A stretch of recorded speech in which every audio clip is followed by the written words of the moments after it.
세상의 빛으로 오신 예수님께서 이 땅에 태어나신 날이 하루 앞으로 다가온 것입니다. 저는 그동안 이번 성탄절을 준비하면서 대강절에 관한 설교를 했습니다. 지난 두 번의 시간은 처음은 예수님을 어떻게 오시는 것을 준비해야 되냐, 가장 중요한 것은 믿음인 줄 믿습니다. 그분께서 실제로 이 땅에 오신 것, 그리고 다시 오실 것을 여러분 믿으십니까? 아멘. 이 믿음은 하나님 주신 선물이고 믿는 자마다 그 영광을 보게 될 줄 믿습니다. 아멘. 주님 오심을 환영하는 사람들로 맞이하시기 바랍니다. 아멘. 두 번째는 회개하라고 했습니다. 믿는 것도 중요한데 아는 것도 중요한데 그분을 내 삶의 왕으로 모셔드리는 것도 다른 부분인 것 같습니다. 주님을 영접하시는 거룩한 회개로 인해 우리 안에 주님께서 우리 삶의 왕이 되심을 인정하고 고백하는 그러한 삶을 살기를 소원합니다. 우리를 다스리는 분, 나의 목자, 그분이 우리 삶을 인도하실 때 우리 삶이 가장 푸른 초장, 또 실만한 물가로 인도되어지는 것을 여러분 믿으시기 바랍니다. 오늘은 특별히 이 대강절에서 빼놓지 말아야 될 것이 있습니다. 그것은 예수님께서 다시 오신다는 이 재림에 관한 이 사상입니다. 주님이 오시는 나라가 반드시 다시 오실 때 그 나라는 어떤 나라인가에 대해서 말씀을 우리가 들어야지 그 나라에 대한 구체적인 소망이 생기는 것입니다. 그래서 가장 중요한 것은 물론 오늘 이 말씀은 예수님의 초림을 예언하는 말씀이지만 구약에서 있어서 예수님의 초림과 재림에 대해서는 그렇게 구분해 놓지 않았습니다. 초림은 곧 재림과 같은 것이 세상의 차이는 있겠지만 결과는 같으며 반드시 되어질 일이라는 것입니다. 그렇기 때문에 예수님이 2000년 전에 오신 것은 곧 우리의 삶에 주님께서 오신다는 의미고 그분께서 이 땅에 그 나라를 완성하기 위해서 다시 오신다는 그 역사의 중간에 저와 여러분들이 있다는 것입니다. 그분의 초림은 이제 죄의 역사를 뚫고 오셔서 구원의 역사를 시작하셨고 우리에게 약속하신 성령 강림은 현재 우리의 삶 가운데 임하시는 예수님에 대해서 이야기하고 그리고 그분의 예수님의 재림은 영원한 하나님 나라의 완성과 마침으로 이루어지는 우리는 그분의 구속사의 역사에서 떠날 수 없는 주님께 붙들린 인생들이라는 것입니다. 따라서 오늘 말씀은 주님께서 과연 우리 삶에 오실 때 우리 삶에 여러분 오신 줄 믿습니다. 아멘. 더 충만하게 있기를 원하고 그분의 나라가 궁극적으로 이 땅에서 도래할 때 우리가 바라볼 영광의 소망이 무엇인지 함께 나누어보기를 원합니다. 내 삶에 이루어질 하나님의 나라에 대한 기대 또 그로 인한 순종이 우리 가운데 예배 이후에 이루어지기를 소원합니다. 그래서 오늘 1절 말씀 보시면 우리 1절 말씀 같이 한번 읽어보겠습니다. 이사야 11장 1절 시작. 이새의 줄기에서 한 쌀이 나며 그 뿌리에서 한 가지가 나서 결실할 것이요. 이새의 줄기라고 이야기하고 있습니다. 이 오늘 말씀의 마지막 절에서는 그날의 이새의 뿌리 이새의 줄기라는 것은 무엇입니까? 평화로 다스리는 가장 완전하고 이상적인 통치자가 이 다윗의 가문에서 나온다는 것을 예언한 일인 것입니다. 그런데 사실 이 완전함에 대해서 이야기하자면 다윗의 왕가가 여러분 완전했습니까?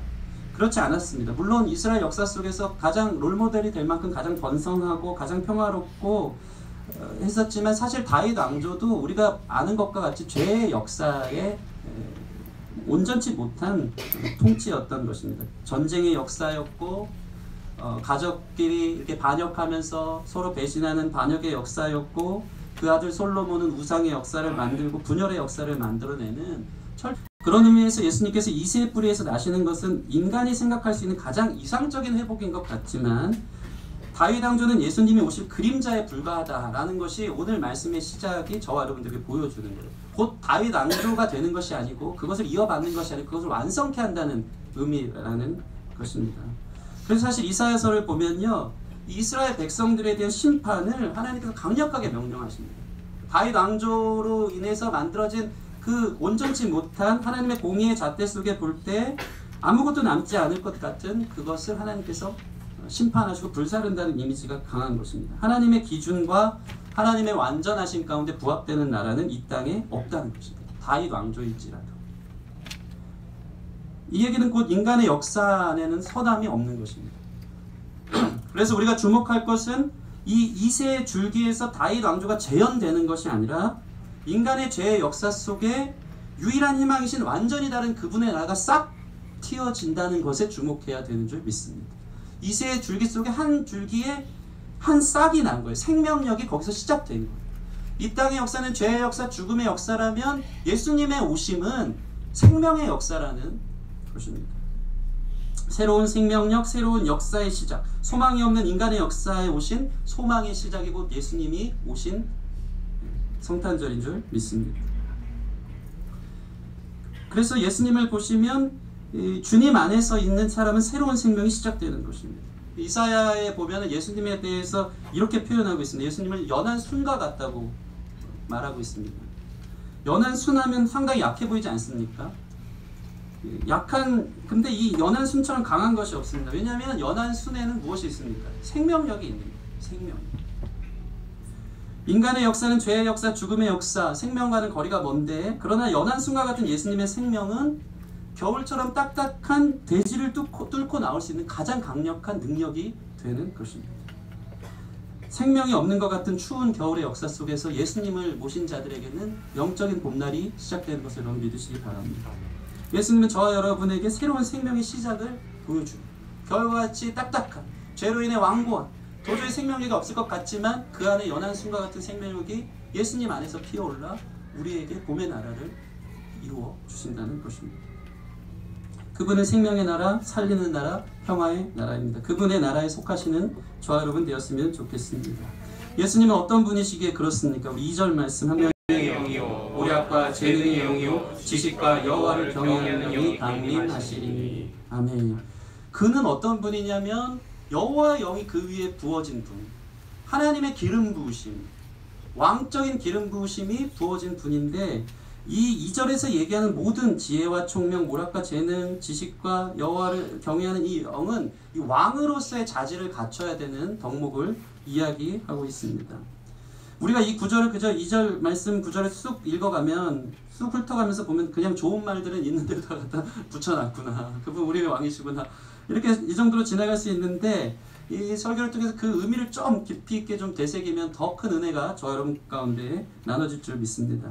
먼저 예수님은 어떤 분이냐면 지혜와 총명의 영으로 충만하신 분입니다. 지혜는 무엇입니까? 선한 판단을 말하는 거예요. 왕으로서의 가장 중요한 자질은 판단하는 지혜인 것이죠. 사물을 보고 판단하는 지혜. 솔로몬이 왕이 됐을 때 하나님께 지혜를 구했습니다. 예수님은 그 지혜로 충만하신 분이셨습니다. 총명은 무엇입니까? 사건과 사람들, 사물이 무엇인지 확실하게 보는, 창조자가 아니면 깨달을 수 없는 그 근본 통찰력을 이야기하는 것입니다. 상황 파악에 대한 분별력, 이것 또한 총명입니다. 예수님의 왕적 그 자질은 무엇이냐면 그분은 지혜와 총명으로 충만하십니다. 예수님이 이 왕으로서 세팅된 이 왕적 기질을 보여주는 것입니다. 두 번째로 모략과 재능의 영이 예수님 안에 있었습니다. 모략과 재능의 영은 무엇이냐면 예수님이 왕적 기질을 지혜와 총명으로 가지고 계셨다면 이제 그것을 어떤 식으로 다스리는지에 대한 다스리는 방식이 이 모략과 재능으로 나타나는 것입니다. 모략은 영어로 카운셀입니다. 돕다, 변호하다, 상담하다라는 뜻이죠. 상당히 좀 여성스럽고 공감하는 능력, 옆에서 도와주는 이미지가 많습니다. 그런데 이 재능은 정반대의 이미지입니다. 열왕기하 18장 20절을 보면 싸울 만한 개교라는 장면이 이 재능과 같은 어원의 의미가 있습니다.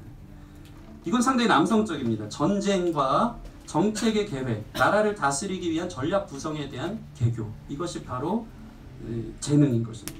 그러니까 여성과 남성의 완전한 균형을 이루심으로 다스리는 게 필요했다. 그분은 지혜와 명철이 충만하시고 그분은 모략과 재능으로 충만하신 분이신 것입니다. 마지막으로 그분에게 주어진 아주 중요한 것이 있습니다. 이것이 저와 여러분이 주목해야 될 오늘 말씀의 포인트인 것입니다. 그것은 무엇입니까? 지식과 하나님을 향한 경외인 것입니다. 특별히 이 지식은 이사야가 상당히 강조하는 부분입니다. 지식은 알미입니다. 특별히 여호와 하나님에 대한 알미, 그 성경이 이야기하는 지식입니다. 여러분 이러한 지식이 충만하길 바랍니다. 이사야 1장 3절에는 소와 나귀도 그 주인과 집을 아는데, 소와 나귀도 아주 비유를 그렇게 극단적으로 하는 거예요. 소와 나귀도 그 주인을 알고 집을 아는데 이스라엘은 알지 못한다는 거예요. 지식이 없는 거예요. 그들은 무지한 거예요. 전적 무지 속에서 하나님을 알지 못하며 이사야는 날마다 이것을 중대한 죄라고 이야기하고 있습니다. 성령께서 위로부터 오는 지식이 저와 여러분 가운데 부어져서 하나님을 알기를 소원합니다. 근데 예수님은 하나님을 아는 지식으로 충만했어요. 하나님이 어떠한 분인지 그분은 완전히 알고 계신 분이라는 것입니다. 또한 그분은 여호와 하나님을 경외하는 분이십니다. 이는 하나님을 아는 그분이 하나님을 두려움으로 사랑하는 것입니다. 여러분, 하나님을 경외하시기 바랍니다. 아멘. 하나님을 경외하는 것은 사랑하는 건데 두려움으로 사랑합니다.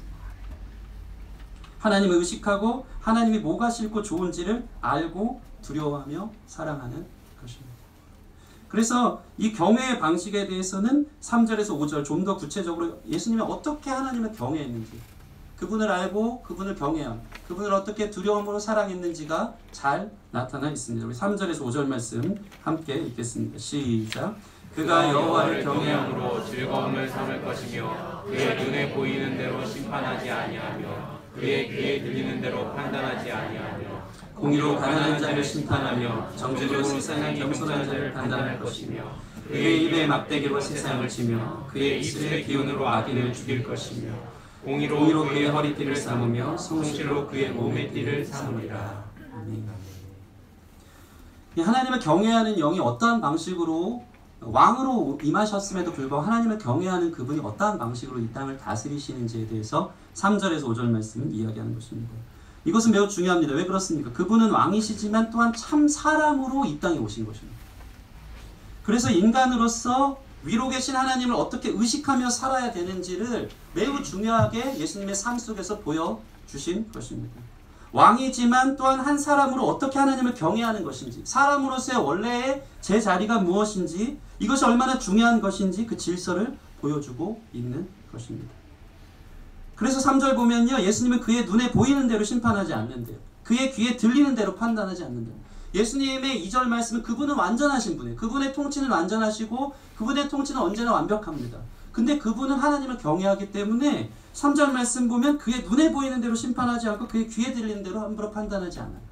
왕이지만, 그분은 완전하지만, 충분히 그분은 다스릴 수 있지만 또한 사람이시기 때문에 하나님을 경외함으로 하나님과 연합하여 하나님께 순종하는 왕으로 이 땅에 오셨다는 것입니다.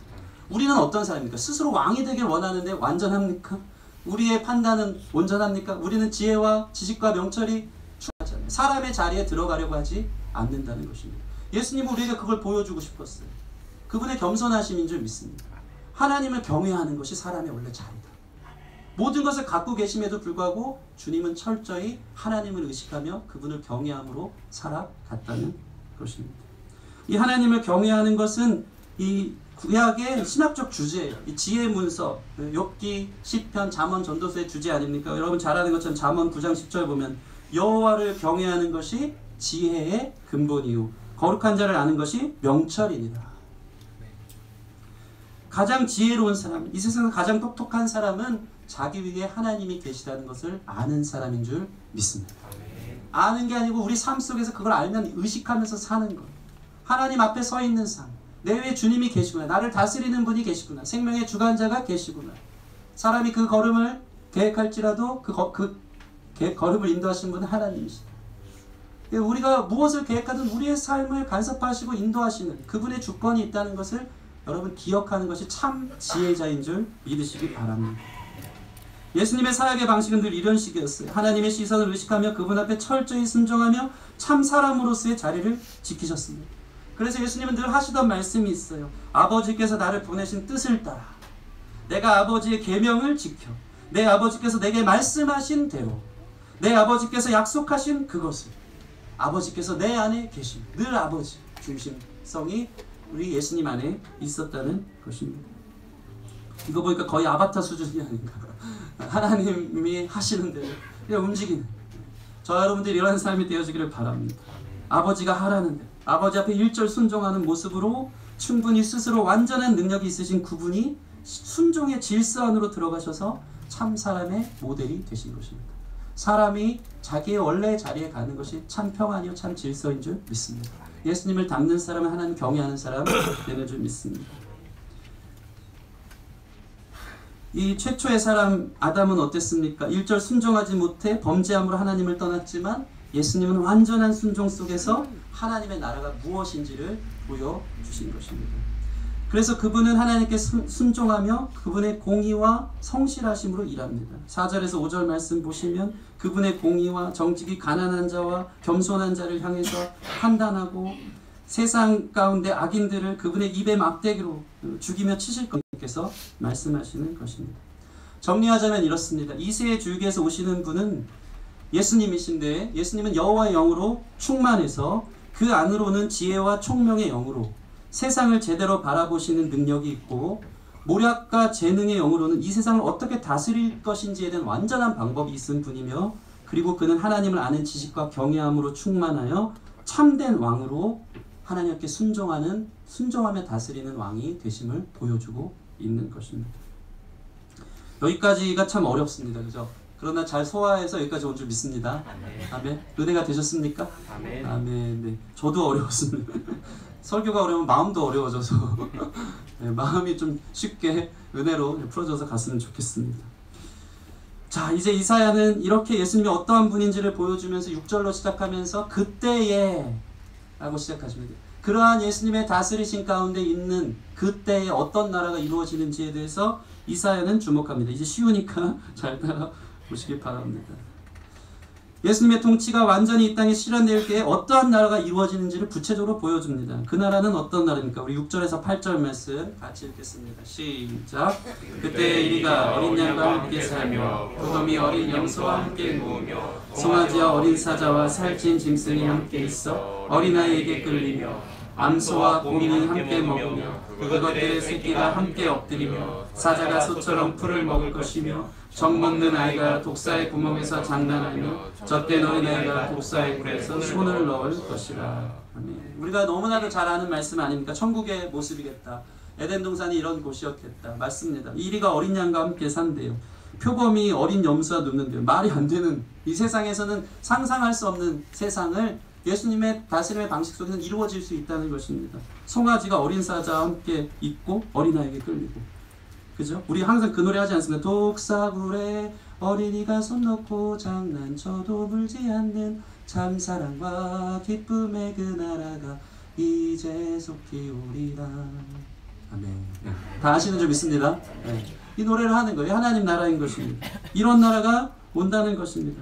힘없고 연약한 자가 가장 힘있고 권력 있는 사람으로 인해 행복해하고, 힘 있는 사람은 그런 행복해하는 약자로 인해 행복해하는, 철저히 서로를 위한 삶으로 행복한 평화로운 세상이 하나님 나라인 줄 믿습니다. 그런 나라가 주님께서 임하실 나라고, 그러한 나라 우리는 이 땅에서 맛보고 그 예수님을 닮아서 실현하면서 살아가야 되는 줄 믿습니다. 여러분, 이런 나라가 과연 근데 언제 올까 생각하면 세상을 보면은 어떻습니까? 갈수록 막막합니다. 세상은 갈수록 어두운 것 같습니다. 우리가 어떻게 이것을 소망하겠습니까? 세상 사람들은 이러한 평화의 날, 이 어울리지 못할 것 같은 존재가 서로 어울리는 날을 사실 꿈꾸면서, 유토피아를 꿈꾸면서 만들려고 합니다. 모두가 함께 어울려서 잘 사는 세상. 그런데 잘 되었습니까? 그렇지 않은 역사를 우리는 봅니다. 갈수록 어둡고 암울한 인생을 보는 거예요. 삶의 역사, 죄의 역사의 결국을 보는 것입니다. 모두가 평등한 공산주의를 만들었지만 사람들은 균등한 빵의 분배에만 관심 있지 열심히 일하지는 않았습니다. 사람이 욕심이라는 이 세팅을 인류 문명은 잘 몰랐던 것 같습니다.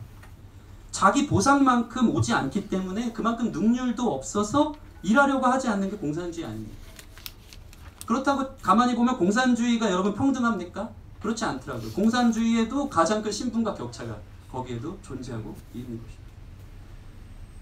그래서 사람들은 자본주의를 만들었습니다. 이것이 우리가 사는 세상입니다. 이 자본주의처럼 인간 사람의 능률을 극대화하는 주의가 없는 것입니다. 발전에 기여하며 최선으로 노력하지 않습니다. 왜냐하면 자기가 한 만큼 돌아오기 때문입니다. 그런데 문제는 균등한 배분이 안 되는 거예요. 한 만큼 돌아오는데 그걸 나눕니까? 배불러도 더 먹고 싶은 게 인간인 겁니다. 욕심 채우느라고 잘 산다는 것이 어떤 의미입니까? 남들보다 내가 잘 사는 것. 남들을 깔아안고서라도 내가 인정받으면 그게 잘 사는 거죠. 그 자본주의가 만든 이 욕심 충만한 사람들의 결과라는 것입니다. 그러니까 사람의 역사 속에서 아무리 이상적인 시스템을 만들어도 이 원 자료 자체가 병들어 있었기 때문에 병든 세상을 만들 뿐이라는 것입니다. 그런데 참 신기한 게 있습니다. 소망 없는 인간들의 욕심이 이러한 공평한 세상을 만들지 못했다면 하나님도 사실 세상을 공평하게 지었는가에 대해서 우리가 볼 때도 하나님도 공평하게 짓지 않은 것 같다는 것이 우리가 참 주목할 일인 것 같습니다. 죄의 역사가 세상을 불공평하게 만들었는데 하나님도 사실은 세상을 공평하게 만든 것 같지 않다는 것입니다.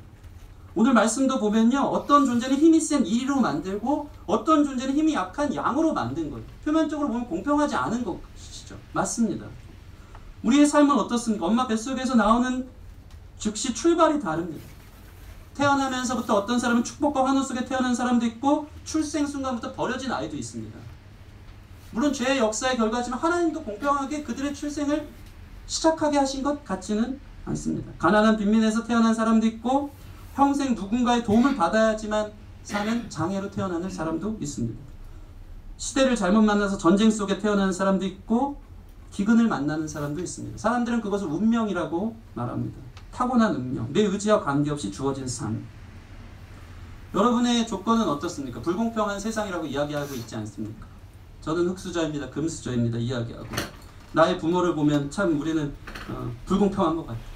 나의 몸, 나의 외모, 나의 건강한 이 모습들을 보면 그런 것에 있어서 불공평한 하나님에 대해서 원망할 때가 상당히 많은 것 같습니다. 하나님은 왜 이렇게 세상을 불공평하게 만들어 놓으셨을까요? 제가 지금부터 중요한 이야기를 하겠습니다. 하나님은 이 세상에 불공평하게 만든 것이 사실이지만 사람들에게 공평한 세상이라고 말하길 원하신 것입니다.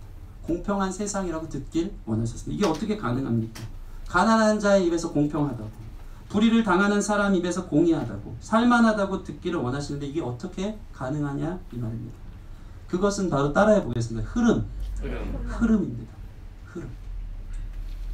하나님은 이 세상을 흐름에 두셨어요. 다 공평하게 만들진 않았지만 자연을 볼 때만 해도 공평하게 흐름을 만드셨어요. 높은 곳에서 낮은 곳으로 떨어지는 흐름이 있습니다. 고기압에서 저기압으로 바람이 불게 하신 거예요. 바다의 해류도 위에서 아래로 아래에서 위로 섞여지도록 흐름을 만드신 거예요. 심지어는 피조물인 고래도 이 흐름을 위해서 바다 깊은 곳에서 물을 실어서 움직이면서 파도를 만들어내요. 바다를 움직여 놓는 거예요. 모든 것이 공평한 것 같지 않지만 그 공평하지 않은 곳에서 하나님은 흐름을 원하시는 거예요. 그것이 하나님 나라의 방식인 것입니다. 그런데 사람들은 욕심 때문에 이 흐름을 막은 거예요. 가진 사람이 덜 가진 사람에게 흘려줘야 되는데, 높은 곳에서 낮은 곳으로 흘려줘야 되는데 고여있는 물이 썩듯이 흐름이 막힌 거예요. 왜냐면 이 욕심 때문에, 죄 때문에. 그러다 보니까 그냥 막힌 수준이고 거꾸로 흘러요. 빈익빈 부익부가 더 심화됩니다. 불균형이 오는 거예요. 모두가 그래서 힘들어하는 것입니다. 그래서 예수님의 오심은 이 땅의 흐름을 깨뜨리게 오신 줄 믿습니다. 그래서 예수님은 가장 높은 곳에서 낮은 곳으로 흘러오신 것입니다. 그분은 가장 높지만 세상 사람들은 가장 높은 자리에 있어서 자기의 어떠함을 인정받고 그게 성공이라 생각하면서 다른 흐름들을 다 막아놓고 자기 욕심 챙기지만 가장 높으신 그분께서 이 흐름을 뚫기 위해서 낮은 곳으로 임하신 것입니다. 높은 곳에서 낮은 곳으로 흐르신 것입니다. 가장 강한 분이 가장 낮고 천한 사람들의 친구가 되어주신 것입니다. 그분의 통치 안에 있으면 우리 안에 새로운 숨통이 트이는 거예요. 그분의 통을 순응하며 살아가는 존재가 되는 줄 믿습니다. 그분은 하나님을 경외함으로 하나님과 인간 사이를 온전히 흐르게 하셨고, 그분은 스스로 완전하심에도 불구하고 이 흐름의 질서를 순종으로 지켜가신 것입니다. 그래서 주님이 그 높은 보좌를 떠나 이 땅에 오신 줄 믿습니다. 예수님은 과부와 고아의 나그네에 관심이 있었고 가난하고 소외된 자들의 친구였고 그 흐름을 바꾸고 싶었어요. 구체적으로 적용하자면 세례 요한도 회개하라 천국이 가까워 왔느니라. 하나님 나라가 가까웠다. 항복해라. 그 나라는 어떤 거냐? 회개에 합당한 열매를 맺으라고 할 때 이 흐름을 너무 구체적으로 적용해요. 너무 구체적으로 적용하니까 그 사람들이 그게 전부인 줄 알고 이렇게 적용하는데 어떤 일입니까? 옷 2벌 있는 자는 옷 없는 자에게 나눠줘라. 욕심 챙기지 말고 그 자리에서 고수하고 고여있는 물 대지 말고 하나님의 나라는 그런 것이 아니라 회개에 합당한 열매는 옷 2벌 있는 자는 옷 없는 자에게 나눠줘라. 먹을 것이 있어도 그리하고 군인들은 강탈하지 말고 세리들은 부과된 것 외에는 거두지 말라. 잘 흐르도록 두라는 것입니다. 여러분은 이 흐름에 이 라인에 잘 타는 저와 여러분이 됐으면 좋겠습니다. 내가 꽁꽁 쥐고 있으면 하나님 나라가 아니에요. 내가 높아지려고 내 가진 것만 자랑하려 하고 내 욕심만 채우려고 하면 그건 하나님 나라와 위배되는 정반대의 역행하는 모습인 것이 살아야 되는데 함께 온전히 지어져 가는 것인 줄 믿습니다. 제 자신이 이런 설교를 준비하면 얼마나 부끄러운지 몰라요. 그래서 저는 항상 얘기합니다. 저와 여러분들에게 주시는 말씀, 이 하나님 나라의 가치가 우리로 하여금 변화를 가져오는데 그 변화는 하나님을 경외하는 거예요. 그리고 이후에 나오겠지만 하나님을 아는 지식으로 충만한 건데 그 지식은 사랑 충만해요. 하나님을 아는 사랑으로 충만해요. 그래서 사랑이 흐름을 만들어내는 하나님 나라의 방식을 살아가는 사람들의 모습이 주님 나라를 고대하고 소망하고 그런 자들에게 그런 나라가 이루어진다는 것입니다. 여러분 안에 예수님을 중심으로 모시면 이런 역사가 시작되는 줄 믿습니다. 아멘. 이게 그냥 관념적이고 철학적이고 그냥 지적인 얘기가 아니고 하다못해 저희 시어머니만 해도 저희 집에 오시면 집에 변화가 옵니다. 냉장고가 깨끗해지기 시작하고 어떤 반찬이 들어오기 시작해요. 요즘 왜 안 오시는지 모르겠어요. 그렇게 오라고 하는데도 오셔서 냉장고 청소 좀 해주시면 좋겠네요. 아니 시어머니만 와도 집에 변화가 있어요. 하나님이 오셨는데 우리 삶에 변화가 없다. 그거 안 오셨다는 것. 안 오신 것 같아요. 크리스마스 때만 주님 오세요. 그분의 탄생을 기뻐하는 게 아니고 그런 의미에서 우리는 매일의 삶에 주님 오시기를 기다리는 크리스마스 정신이 있어야 되는 것입니다. 주님 오세요. 오시면 변화가 일어나는데 냉장고 청소되는데 왜 나는 안 될까? 안 될까? 이 내 안에 욕심 충만한 내 나라가 죽고 철저히 하나님을 경외함으로 그분을 순종함으로 들어가서 사람 되는 거예요. 그분의 나라를 만들어내는 그 롤모델이 교회인 줄 믿습니다. 저와 여러분이 그러한 교회 되길 바라고 우리 기쁨의 교회가 그러한 교회가 되었으면 좋겠습니다. 그 나라는 어떤 나라입니까? 9절 말씀 같이 한번 읽어보겠습니다. 시작. 내 거룩한 산 모든 곳에서 해됨도 없고 상함도 없을 것이니 이는 물이 바다를 덮은 같이 여호와를 아는 지식이 세상에 충만할 것이다. 아멘. 그분을 머리로 둔 산, 그것은 어떤 곳입니까? 해도 없고 상함도 없대요. 소망하십니까? 이는 물이 바다를 덮은 같이 여호와를 아는 지식이 세상에 충만할 것입니다. 여호와를 아는 지식이 세상에 충만해진대요. 하나님을 경외하는 지식, 그 질서의 흐름 속에서 우리는 이웃을 사랑하고 열방을 사랑하는 사람으로 서는 거예요. 그러다 보면 물이 바다 덮은 같이 그것이 흘러 들어가서 마침내 바다에 이르듯이 빈 곳 하나 없이 맺고 가득 채워가며 사랑의 나라, 평화의 나라가 여호와를 아는 만큼, 그분이 나를 사랑하는 만큼 우리를 통해 흘러가는 나라가 임하는 것인 줄 믿습니다. 사실 이것이 예수님이 십자가에 달리기 전에 요한복음을 보면 이 말씀이 그대로 마치 옮겨 놓은 것처럼 이 17장에 대제사장적 중보기도를 해요. 그 예수님이 오셔서 기도하고 우리 열방을 향해서 중보하시는 그 목적이 잘 나타나 있습니다. 하나님이 아들을 영화롭게 했는데 아들은 이 영광을 우리에게 사랑으로 주셔서 그 안에 거하는 영광스러운 영화로운 나라를 만드는 것이 그분의 기도였어요. 한번 보실까요? 이 말씀을 강해했기 때문에 쉽게 와닿으리라 믿습니다. 우리 요한복음 17장 1절에서 5절 말씀 같이 읽겠습니다. 시작. 예수께서 이 말씀을 하시고 눈을 들어 하늘을 우러러 이르시되 아버지여 때가 이르렀사오니 아들을 영화롭게 하사 아들로 아버지를 영화롭게 하게 하옵소서. 아버지께서 아들에게 주신 모든 사람에게 영생을 주게 하시려고 만민을 다스리는 권세를 아들에게 주셨음이로소이다. 계속. 영생은 곧 유일하신 참 하나님과 그가 보내신 자 예수 그리스도를 아는 것이니이다. 아버지께서 내게 하라고 주신 일을 내가 이루어 아버지를 이 세상에서 영화롭게 하였사오니 아버지여 창세전에 내가 아버지와 함께 가졌던 영화로서 지금 아버지와 함께 나를 영화롭게 하옵소서. 17장 21절 23절 세상으로 아버지께서 나를 보내신 것을 믿게 하옵소서. 내게 주신 영광을 내가 그들에게 주었사오니 이는 우리가 하나가 된 것 같이 그들도 하나게 되게 하려 함이니이다. 곧 내가 그들 안에 있고 아버지께서 내 안에 계시어 그들로 온전함을 이루어 하나가 되려 하면 아버지께서 나를 보내신 것 같이 또 나를 사랑하신 것 같이 그들도 사랑하신 것을 세상으로 알게 하려 함이로소이다. 아멘. 예수님을 닮아서 예수님이 하나님 섬기는 것처럼, 그래서 하나님이 예수님을 영화롭게 한 것처럼 우리가 예수님을 따라가기 시작하면 그분의 영광이 우리의 영광이 되어서 세상에 보여지게 되는 것입니다. 그분의 영화로움이 세상 가운데 영화로움으로 보여져서 이 세상에선 찾아볼 수 없는 나라가 교회를 통해 실현되어지는 것입니다.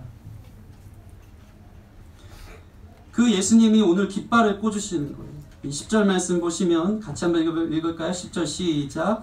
그날에 이새의 뿌리에서 한 싹이 나서 만민의 기치로 설 것이요 열방이 그에게 돌아오리니 그가 거한 것이 영화로우리라. 아멘. 그럼 영화로운 삶, 영화로운 세상, 영광스러운 세상 꿈꾸십니까? 그가 거한 곳이 가장 영화로운 곳인 줄 믿습니다. 그 안에 거하는 것이 가장 빛난 천국이 되는 것입니다. 그래서 이새의 뿌리에서 한 싹이 나서 만민의 기치로 선대요. 기치는 뭐냐면 깃발이에요. 깃발. 예수님이 깃발 꽂으신 거예요. 전무후무한 깃발, 이 세상에서 찾아볼 수 없는 흔들리는 깃발을 꼽으신 것입니다. 저와 여러분들은 이 깃발을 바라보는 사람인 줄 믿습니다. 깃발 아래 열방이 돌아온대요. 거기가 영화롭거든요. 모든 사람이 쉴 수 있고 모든 사람을 품을 수 있는 그 땅이거든요. 그 깃발을 바라보는 저와 여러분들이 되었으면 좋겠습니다. 우리가 알지만 잘 되지 않는 것을 날마다 깃발을 보는 거예요. 맞아, 이게 하나님 나라인데 내 삶에 이런 하나님 나라 왜 이루어지지 않을까? 왜 여전히 나는 내 가족, 내 식구, 내 욕심 그게 전부일까? 여기서 완전히 변화되어지기 위해서 날마다 우리는 이 기치를 보는 거예요. 예수님이 어떻게 사셨는가? 하나님을 경외함으로 하나님과의 자리에 서는 것. 하나님을 아는 사랑, 지식으로 충만해서 그분의 사랑이 흘러가게 하는 것. 그것이 저와 여러분들을 부르신 목적인 줄 믿습니다. 말씀을 마치겠습니다. 저와 여러분의 삶의 방식이 잘 사는 방식이라면 이러한 삶이 되었으면 좋겠습니다. 세상적인 잘 사는 것 아니고 다른 사람들을 살려내는 게 잘 사는 인생인 줄 믿습니다. 이 흐름 가운데 저와 여러분이 있었으면 좋겠어요. 좀 흘려주는 인생 되십시오. 우리 옆 사람 보면서 흘려주는 인생 되세요. 아멘. 옆 사람들도 좀 주세요. 이것도 흘려주는 인생 아니에요. 받으려고 하면 안 되는데 죄송합니다. 결론이 안 돼. 옆 사람들도 제가 주겠습니다. 큰일 날 뻔했어요. 네. 여러분 예수님 중심에 모시고 하나님 나라를 사모하며 우리가 사는 것을 하나님 나라로 만들고 맛보시는 저와 여러분 됐으면 좋겠습니다. 그분의 깃발을 꽂고 하나님을 경외하며 하나님의 사랑 지식으로 무리바다 덮음같이 충만케 되어지는 날을 우리가 경험하게 될 줄 믿습니다. 우리 같이 기도하겠습니다. 어렵고 적용도 없고 예화도 별로 없는데 이게 깃발이래요. 여러분 믿으십니까? 그 나라를 꿈꾸십니까? 이 땅에선 없는데 주님이 보여주셨습니다. 그분의 통치 방식은 흐르는 방식이었어요. 왕이신데 완벽하신데 주님 앞에 하나님 앞에 일절 순종하고 여호와를 경외하는 자리에 서서 높은 곳에서 낮은 곳으로 흐르셔서 이 땅에 막혀있던 고인물 썩은 물들을 완전히 새롭게 하신 흐름인 줄 믿습니다. 이 깃발이 우리 가운데 꼽혀 있으니 하나님 십자가를 통과하여서 내 욕심, 썩어있는 물, 나를 위한 삶 내려놓고 여호와의 영광이 무리바다 덮음같이 충만한 것을 나를 통해 경험되어질 수 있도록 하나님 나라 내 삶에 임하게 하여 주시고 그 나라 실현하는 흐름의 통로되게 하여 주시옵소서. 그 영화로운, 그 영광스러운 나라 소망하며 나아갑니다. 우리 같이 그렇게 기도하며 나아갔으면 좋겠습니다. 함께 기도하시겠습니다. 아버지, 주님 오셨습니다. 주님이 오셨는데 그 높은 곳에서 낮은 곳으로 가장 강한 분이 약한 몸으로 아버지 오셔서 이 땅에 하나님 나라의 깃발을 꽂으셨습니다. 주님, 우리가 그 삶 따라가기를 원하고 우리가 교만하여서 내가 왕 되는 건 아니고 하나님 경외하는 자리에 서고 하나님을 아는 지식으로 충만하여서 그분의 사랑을 실현하고 증거하며 하나님 나라 만들어내는 거룩한 교회 될 수 있도록 인도하여 주시옵소서. 작은 실천부터 흐르는 인생 되어지기를 원합니다. 기도하며 내 삶을, 내게 주신 건강을, 내게 주신 직무를, 내게 주신 아버지 모든 시간들을 어떻게 흘려줘야 될지 고민하며 이 성탄절 아버지 대강절을 준비하며 주님 오심을 준비하는 우리 귀한 성도들의 삶이 될 수 있도록 인도하여 주시옵소서. 주님 감사합니다. 주님 오시면 변화되는 줄 믿습니다. 내 욕심이 죽고 예수로 살아나는 인생 되고 주님을 따라가 그 깃발 따라가는 인생 되어지는 줄 믿습니다. 하나님, 이 시간 성탄절을 또 준비하며 맞이하며 우리 안에 있는 내 나라가 완전히 죽게 하여 주시고 하나님 나라가 임하여서 하나님 나라를 세상 가운데 보여주는 여호와의 지식, 하나님 아는 지식과 그 사랑을 온전히 흘려줄 수 있는 거룩한 흐름의 통로들이 될 수 있도록 우리 귀한 성도님들을 붙들어 주시옵소서. 우리의 자리를 찾기를 원합니다. 하나님을 경외하는 자리, 하나님 앞에 순종하며 내가 어떤 곳에 있어야 되는지 깨닫는 우리가 되게 하여 주셔서 하나님을 왕으로 모시고 그분의 통치와 다스림 가운데 있는 우리 모든 성도님 되게 하여 주시옵소서. 감사합니다. 예수님 이름으로 기도합니다. 아멘.